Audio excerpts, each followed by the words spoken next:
Grève tout de suite, ton cœur est Voilà. fatigué, c'est ça? Voilà. Donc tu vas découvrir le monde de l'hôpital. Voilà. C'est comment? Bien. Je dormais à l'hôpital, on a fait la fête et tout. Tu as fait la fête à l'hôpital. Voilà.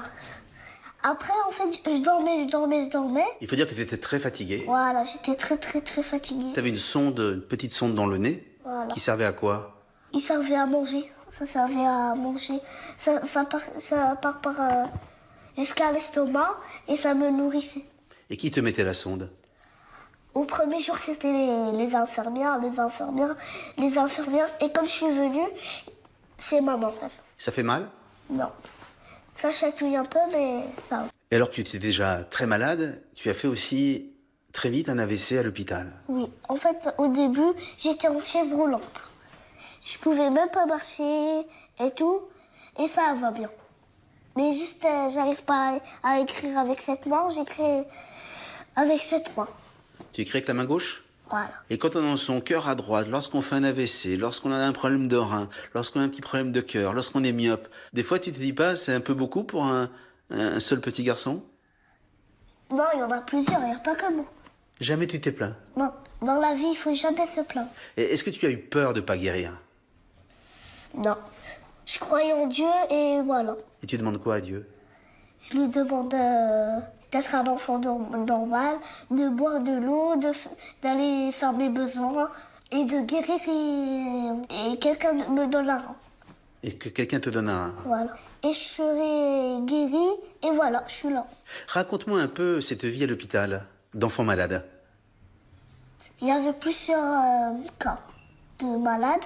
Il y avait le cancer, il y avait la dialyse, où il y avait plein de gens qui faisaient la dialyse comme moi. Et il y avait bien sûr des cas plus difficiles que moi. Et toi, tu as toujours été très heureux, très joyeux. Voilà, c'est ma nature. En fait, moi, je suis spéciale, C'est-à-dire, je suis joyeux et tout. Parfois, des autres, ils sont moins rassurés que moi. quel conseil tu peux donner, toi, à tous les enfants malades? Le conseil d'être solidaire, comme moi et mes parents. Mais parfois, vous pouvez pleurer parce que ça fait du bien, parfois, de pleurer. Parce que je comprends tous les trucs. Tu sais que ça peut être grave. Tu sais que ça peut mal se terminer. Tu sais... Je sais, bien sûr. Il y a eu plein de trucs comme ça, ils sont morts. Ils sont morts. Voilà, Est-ce que quand on a ton âge, on a quelquefois peur de mourir? quelquefois. En fait, ma maladie, elle a une solution. Mais presque, peut-être dans les autres, il n'y a pas de solution. Et on peut mourir comme il n'y a pas de solution. Tu as senti que tes parents étaient inquiets? Oui, bien sûr. Qu'est-ce que tu leur disais? Je leur disais, c'est pas grave, maman, c'est pas grave. Après, elle me disait, si, c'est grave, si, c'est grave. Moi, je lui disais, c'est pas grave, moi, je vais guérir un jour. Et elle me disait, d'accord, je vais arrêter de pleurer. Et c'est moi qui l'ai raisonné.